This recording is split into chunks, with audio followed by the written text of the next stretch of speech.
అందరికీ నమస్కారం.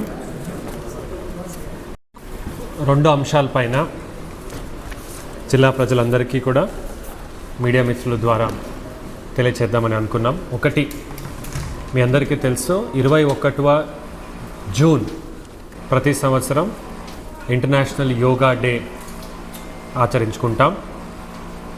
యోగా ఆంధ్ర 2025 అని ఈసారి గౌరవ ప్రధానమంత్రి గారు ఆంధ్రప్రదేశ్లో విశాఖపట్నంలో పాల్గొనే కార్యక్రమం ఉంది కాబట్టి ఒక నెల మొత్తం యోగా ఆంధ్ర అని ఒక క్యాంపెయిన్ మోడ్లో చేయాలనేది, దానికి రేపు ఒక కర్టన్ రైజర్ కార్యక్రమం ఏర్పాటు చేస్తూ ఉన్నాము. అలాగే నెల మొత్తం మన ఎలా ఉంటుంది కార్యక్రమం అని మీ అందరితో విస్తృతంగా మాట్లాడుకోవాలని ఒక అంశం అయితే, రెండవది పట్టణ ప్రాంతంలో పరిశుభ్రత. ఆల్రెడీ ప్రెస్ నోట్స్లో విస్తృతంగా మాట్లాడడం జరిగింది. ఇప్పుడు చర్యలు తీసుకునే ముందు ఒకసారి ప్రజలందరికీ కూడా తెలియచేద్దామని రెండు అంశాల గురించి మిమ్మల్ని అందరినీ పిలవడం జరిగింది. ముందుగా మీ అందరికీ తెలుసు, 21 June international yoga day. Yoga for one earth one health అనే ఒక థీమ్తో ఈ సంవత్సరం మొదలైంది. ఇది రెండు రకాలు ఉంటుంది. 21 జూన్ ఒక పెద్ద ఎత్తున కార్యక్రమం ప్రతి జిల్లాలో, జిల్లా కేంద్రాల్లో, మండల్లో, గ్రామాల్లో కూడా ఏర్పాటు చేయాలని ప్రభుత్వం నుంచి ఆదేశాలు వచ్చాయి.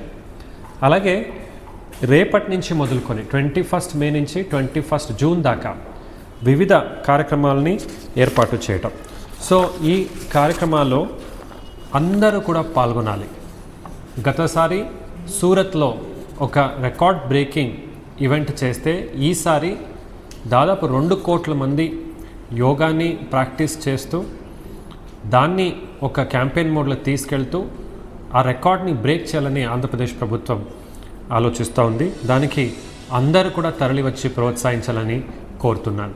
రాబోయే రోజుల్లో దీన్ని ఒక క్యూఆర్ కోడ్లో కూడా మీరు దీన్ని లాగిన్ అయ్యి నేను యోగాని ప్రాక్టీస్ చేస్తూ ఉన్నాను అని కూడా మీరు రిపోర్ట్ ఇవ్వచ్చు.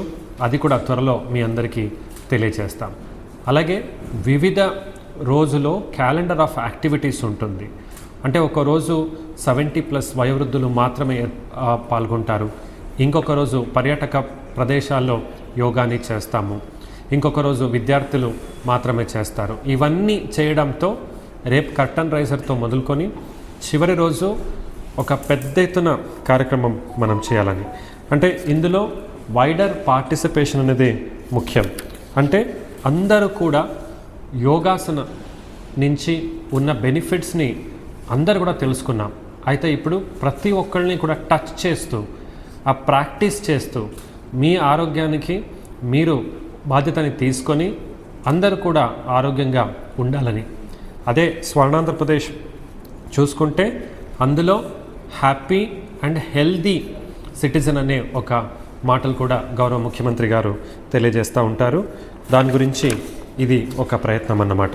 ఇందులో అందరూ కూడా అధికారులు, అనధికారులు, విద్యార్థులు, ఉద్యోగస్తులు, అలాగే వివిధ సంఘాలు కూడా ఉన్నాయి, సంస్థలు కూడా ఉన్నాయి.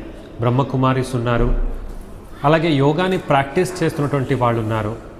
చదువు చెప్పేవాళ్ళు ఉన్నారు. వివేకానంద యోగా ఇన్స్టిట్యూట్ అని ఉంది అని విన్నాము. వివిధ టూరిస్ట్ లొకేషన్స్లో టూరిస్టులు ఉంటారు. అలాగే high schools, college, technical institutes అందరూ కూడా దీన్ని మీరు అడాప్ట్ చేసుకోవాలి. అదే వీళ్ళందరికీ కూడా నేర్పడానికి ట్రైనింగ్ ఆఫ్ ట్రైనర్స్ కార్యక్రమం కూడా మొదలు పెడతా ఉన్నాం. అంటే ట్రైనర్స్, డిస్ట్రిక్ట్ లెవెల్లో ట్రైనర్స్ని మనం ఏర్పాటు చేస్తాం.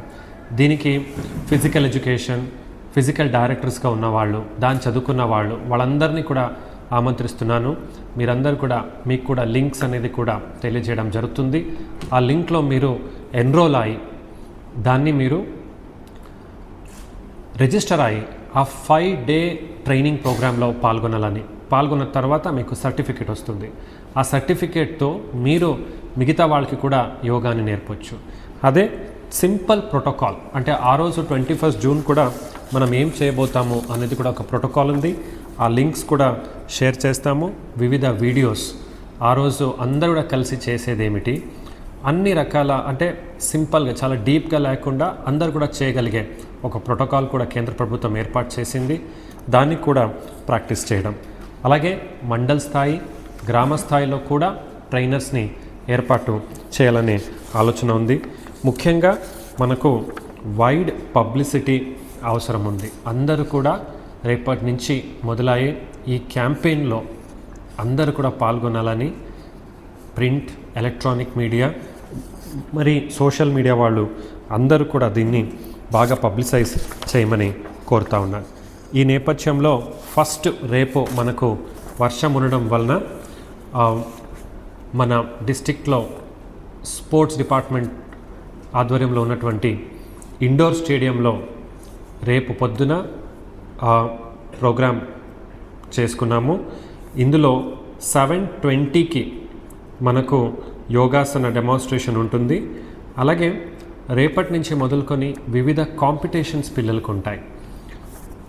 Forward in a constructive manner but in a decisive manner. సరే, చెత్తను బయటపడేసినట్లయితే డిజిగ్నేటెడ్ ప్రాంతానికి అందించకుండా అది పబ్లిక్ కానీ దుకాణదారు కానీ మనకి ఈ మార్పుల్లో ప్రధానమైన అంశము మనకి ఏదైతే రోజువారీ చెత్త సేకరణ కార్యక్రమం ఉంటుందో ఈ డోర్ టు డోర్ కలెక్షన్ అనే అంశాన్ని గౌరవ కలెక్టర్ గారు మనకి స్పష్టమైన ఆదేశాలు ఇచ్చి ప్రతి వార్డులో కూడా టైమింగ్స్ డిక్లేర్ చేయమన్నారు. ఆ టైమింగ్స్ ప్రకారం వారి ఆదేశాల మేరకే 6 గంటల నుంచే రోజువారీ చెత్త సేకరణ కార్యక్రమం డోర్ టు డోర్ కలెక్షన్ ప్రతి ఒక్క ఇంటికి కూడా పురపాలక సంఘ ట్రాక్టర్ కానీ పుష్ కార్ట్ కానీ లేదా ఆటో కానీ ఏదో ఒక వాహనం ఖచ్చితంగా ఒక ఇంటికి రీచ్ అయ్యేలాగా ఏర్పాటు చేయమన్న కలెక్టర్ గారి ఆదేశాల మేరకు గత వారం నుంచి కూడా చాలా ఎఫెక్టివ్గా, అంతకు పూర్వం కూడా జరిగింది కానీ అది పర్సంటేజ్ 60%, 70% అలా ఉంది.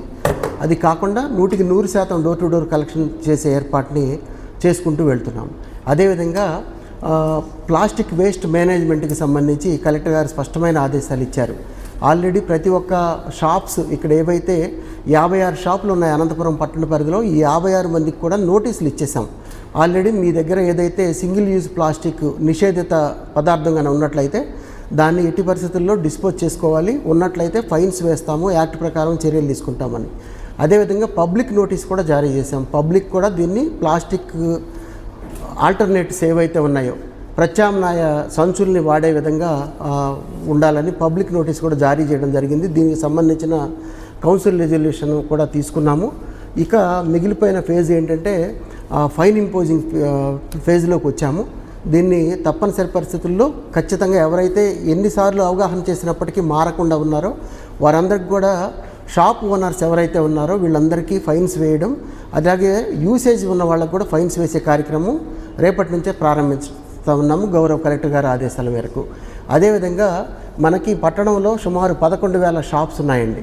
ఈ 11,000 వాణిజ్య సముదాయాల్లో కూడా ప్రతిరోజు మన వాహనం వెళ్తున్నప్పటికీ వాళ్ళు షాప్ క్లోజ్ చేసే సమయంలో రాత్రి 9:30, 10 గంటల సమయంలో వాళ్ళ దగ్గర నుంచి వచ్చిన థర్మోకోల్ కావచ్చు, ప్లాస్టిక్ కవర్లు కావచ్చు, వాళ్ళ షాప్ ముందే అలా విసిరేసి వెళ్తున్నారు. ఉదయం అయ్యేసరికి 165 టన్నుల చెత్త మన పట్టణంలో ఉత్పత్తి అయ్యే దాంట్లో కమర్షియల్ ఏరియాలు మొత్తం కూడా ఈ డోర్ టు డోర్ కలెక్షన్ ఇవ్వడం లేదండి, వాళ్ళు పడేస్తున్నారు. కాబట్టి వాళ్ళకు కూడా మేము నోటీసులు సర్వీస్ చేశాము. ఎక్కడైనా 2 బుట్టలు పెట్టుకోకుండా ఆ పెట్టుకున్న బుట్టలో చెత్త నుంచి ఆ చెత్తను మాత్రం పురపాలక సంఘ వాహనానికి మాత్రమే అందించాలి, లేదంటే ఫైన్స్ వేస్తామని పెద్ద ఎత్తున ఫైన్స్ వేసే కార్యక్రమానికి కలెక్టర్ గారి దగ్గర నుంచి గైడెన్స్ తీసుకున్నాము. కలెక్టర్ గారు చాలా స్పెసిఫిక్గా రసీదు పుస్తకాలు ప్రింట్ చేసుకునే పద్ధతి నుంచి వాళ్ళకు ఒక కాపీ ఇవ్వడం కానీ, వాళ్ళ షాప్ కంటించడం కానీ, రెండోసారి అదే అఫెన్స్ కానీ చేసినట్లయితే ఆ షాప్ని క్లోజ్ చేసే అధికారం కూడా పురపాలక సంఘానికి సంబంధించినంత వరకు ఎగ్జిక్యూట్ చేయమన్న ఆదేశాలు గౌరవ కలెక్టర్ గారు ఇచ్చారు. అందువల్ల ఆ ఫైన్స్ ఇంపోజిషన్ కూడా ముందుకెళ్ళబోతున్నాము. ఈ సందర్భంలో ప్రజలందరికీ తెలియపరిచేది, దుకాణదారులకు కూడా తెలియపరిచేది ఏంటి అంటే, మీ దగ్గరికి వాహనం ఇంతకు పూర్వము ఒకరోజు ఏదైనా రాకుండా రోజు మార్చి రోజు రావడం అలా ఇబ్బంది ఉంది, కానీ ఇప్పుడు ప్రతిరోజు వాహనం పంపిస్తున్నాం. దయచేసి దానికి మాత్రమే అందజేయాలా. అందనట్లయితే జిల్లా కలెక్టర్ గారు మాకు ఫీల్డ్ లెవెల్లో క్షేత్రస్థాయిలో కూడా వచ్చి గైడెన్స్ ఇచ్చారు. పిన్ పాయింట్ ప్రోగ్రామ్ ఎలా చేసుకోవాలి, అలాగే డ్రైనేజ్ క్లినిక్స్ సంబంధించి, వాటి ప్రకారం చర్యలు తీసుకుంటాము. ఇక 4వ అంశము పట్టణంలో 174 గార్బేజ్ వల్నరబుల్ పాయింట్స్ ఉన్నాయి, అంటే చెత్తను వేసే కేంద్రాలు.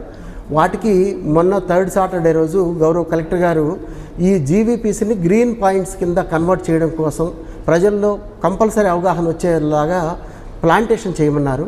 174 జీవీపీ పాయింట్స్లో కూడా 2 మొక్కల చొప్పున ప్లాంటేషన్ చేయించాం. ఇది ప్లాంటేషన్ చేయించేటప్పుడు అటు ప్రజాప్రతినిధుల్ని, ప్రజల్ని, సెక్రటరియట్ సిబ్బంది ఇన్వాల్వ్ చేసి మరీ చేశారు. ఈ అవగాహనతోటి ముందుకెళ్తామని